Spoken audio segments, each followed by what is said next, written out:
to sort of separate the fact from the fiction when it comes to COVID-19. That was some 2 years ago when we started this segment. We're going to get back to our roots right now and talk about some of the fact and the fiction when it comes to current COVID-19 variants that are out there and the vaccine. Dr. Larry Schlesinger joins us.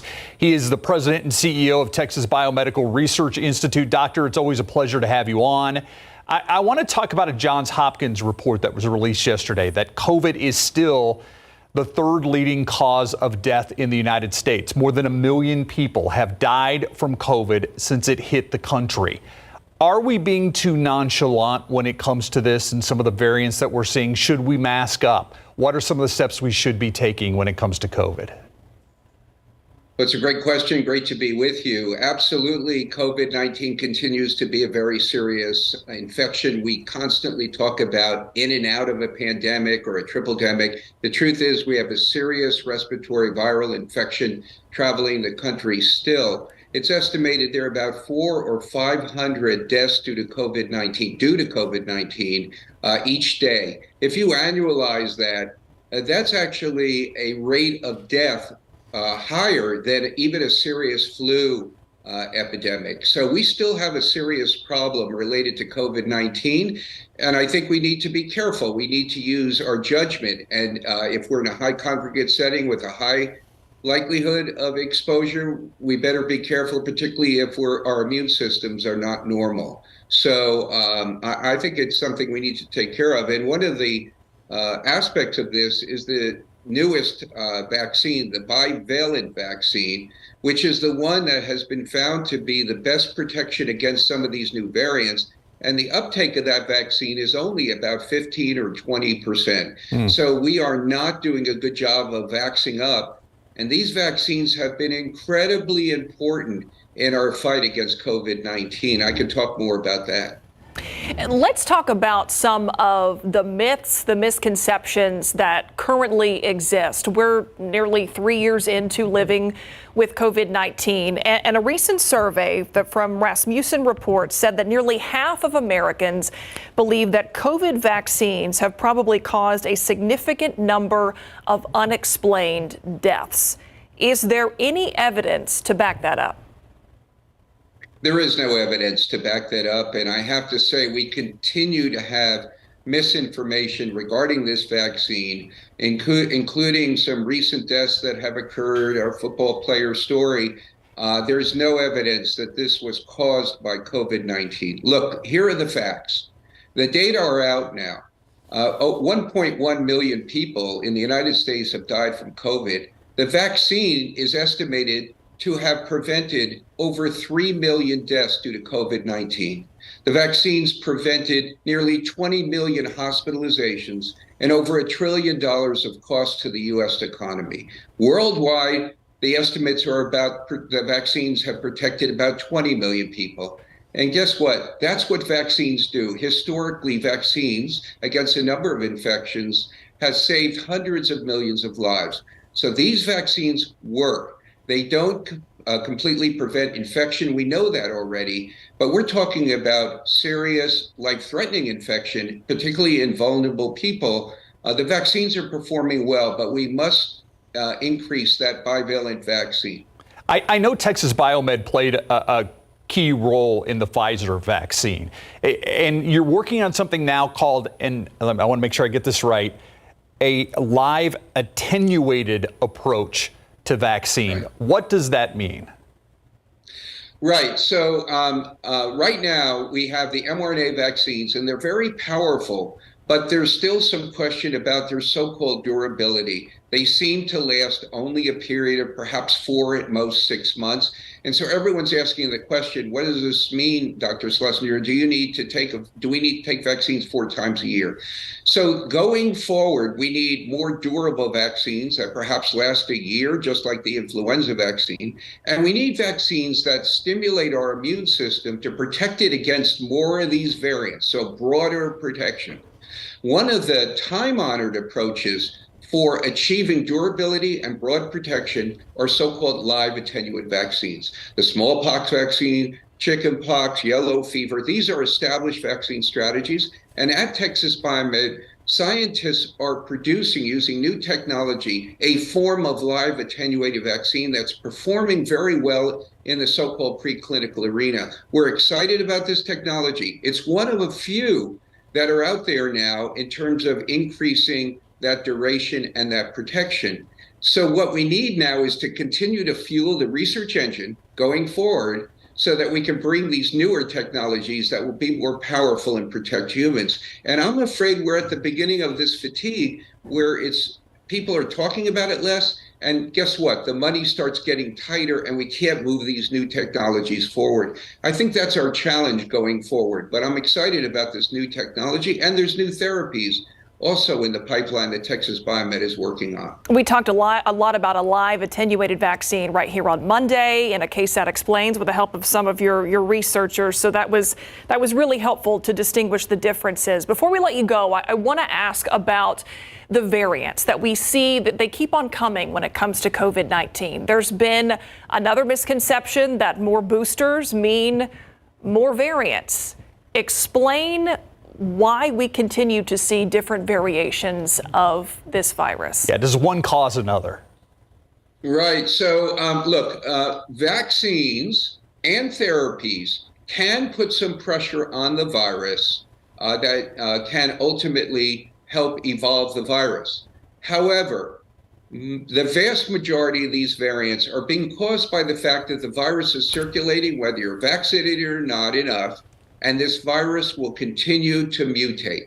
So to answer your question, it is not the vaccine that caused the new strain, for example, the XBB 1.5, which is really the predominant variant now in the Northeast, and about 15 to 20% of cases in Texas due to this variant, is not caused by the vaccine.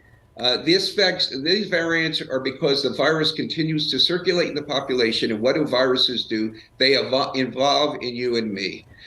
The truth of the matter is the safety profile of the vaccine. Yes, it's not 100% no vaccine is, but when you look at these so-called side effects that are being looked into by the FDA and others, they're pale in comparison to all the side effects of having a true COVID-19 infection. 10 to 20% of people with COVID have this long COVID, where now over 200 symptoms have been described, other forms of inflammation. So there's much worse outcome due to the virus than there is to the vaccine.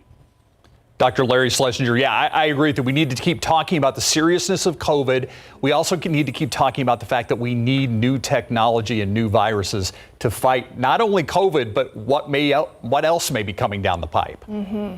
And I really believe Texas Biomed is going to be part of the solution going forward. We have new partnerships with industry and government that we'll tell you about over time. But I believe we really have that unique enterprise that can really help solve the problem of more protection against these increasing infectious threats. Dr. Schlesinger, President and CEO of Texas Biomedical Research Institute, thanks for sharing some time with us. My pleasure. Good to see you both. Have a great night. We'll be right back.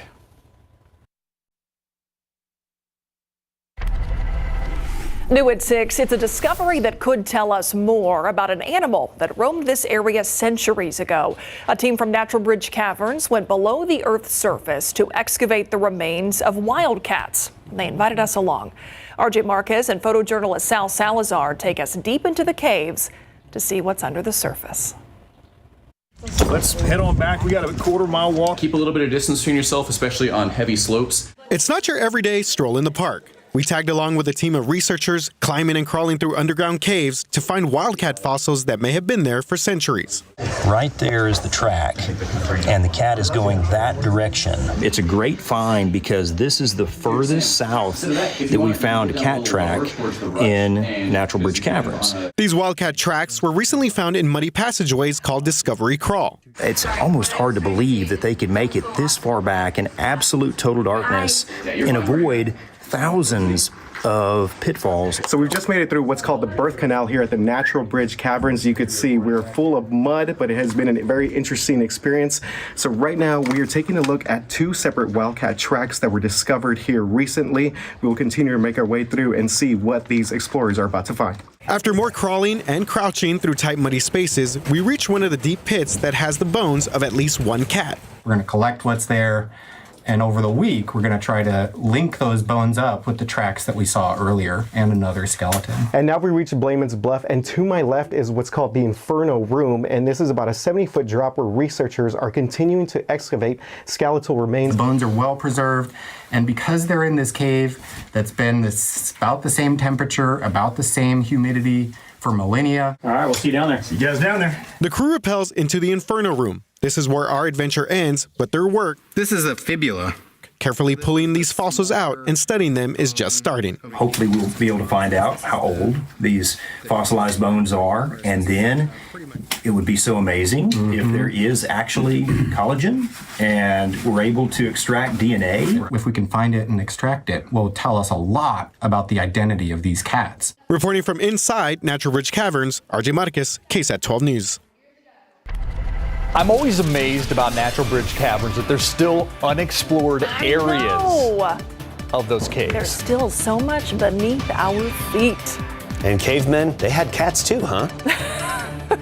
That's Caskey's takeaway That's from right. that story. Cavemen had cat pets. Yeah. I like to Fire take the and other cats. angle. Yeah, I like to take that other approach to it. No, really cool story though. Thank you, RJ. That was great. All right, let's talk about today. Despite the passage of a cold front, it was still warm. 79 the high in San Antonio, made it to 80 in New Braunfels, 84 the high temperature in Cotulla.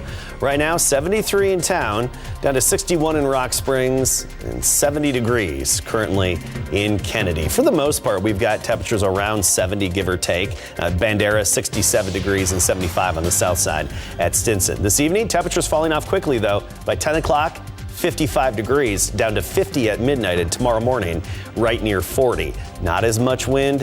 Have the jacket ready for the kids at the bus stop. We'll talk about the rest of the week. It's not going to be as warm, and our next few chances of rain in just a bit.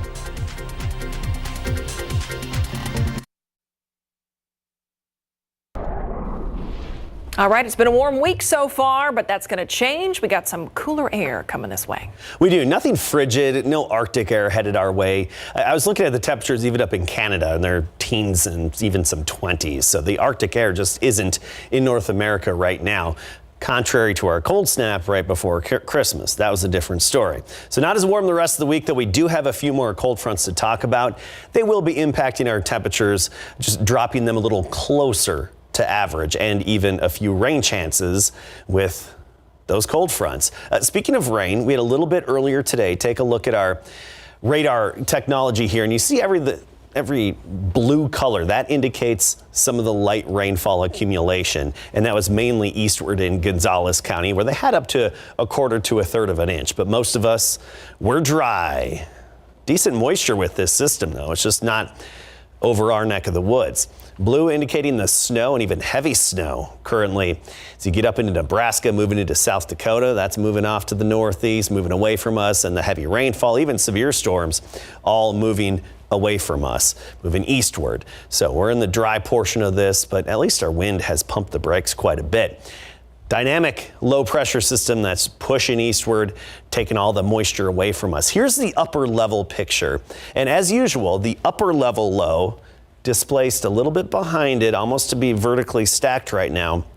And that's moving away from us, but we've got our next one moving into the Pacific Northwest. That's this little dip in the upper level flow that's dropping down to the southeast. And that's going to give us our first chance of a few light showers, but I don't think it's anything to get excited about.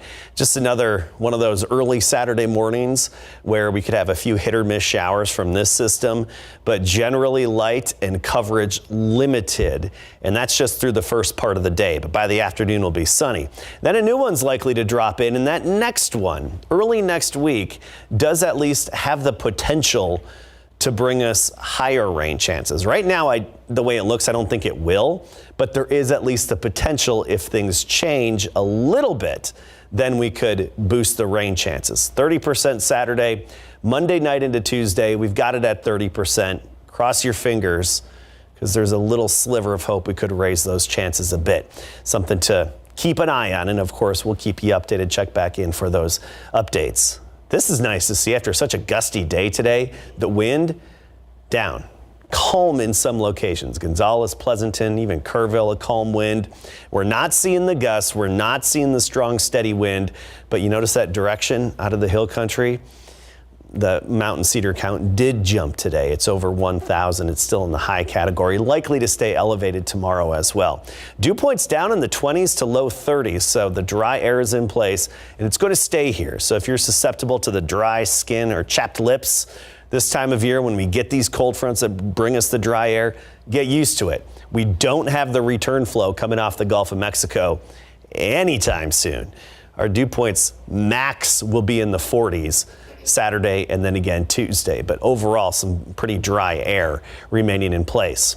Okay, tomorrow morning, right near 40 degrees around San Antonio, so long sleeves, sweatshirt, or light jacket ready to go for the kids at the bus stop. Some upper 30s though to the north. Bulverde 39 degrees, even Utopia 39, Kerrville down to 36. By the noon hour, we're sunny and up to 65 degrees. Then by the afternoon, we're in the low 70s, 71 at 4 p.m. That's in San Antonio. I do think we'll get into the lower 70s, 73 Floresville, Pleasanton, and even Poteet tomorrow afternoon. Those cold fronts, not that significant temperature-wise. I mean, we'll be back down to 42 on Sunday morning, but Sunday afternoon, we're still in the 60s. And most of our high temperatures the next 7 days will be in the 60-degree range. The coldest should be 35 by next Wednesday morning. So we're still looking above freezing. Need rain. Thanks, Adam. We'll be right back.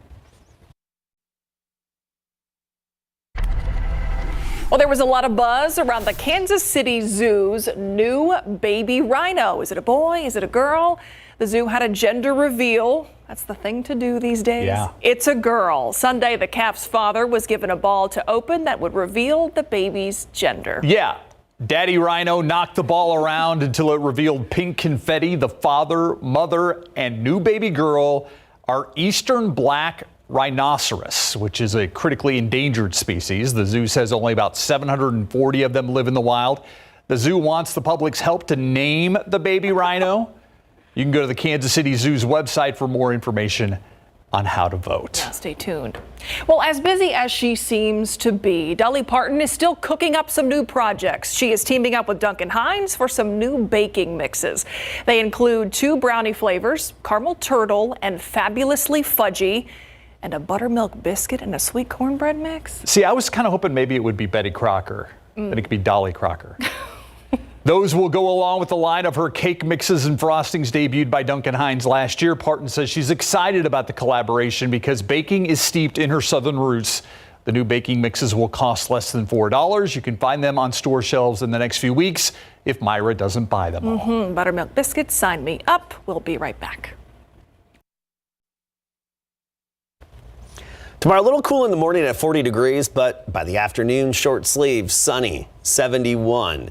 Friday, Saturday, Sunday, temperatures for highs dip back down into the 60s, and there's a little chance of rain Saturday morning, but I do think by about 2 o'clock we'll have full sunshine. So early Saturday morning, first half of the day, a few isolated light showers.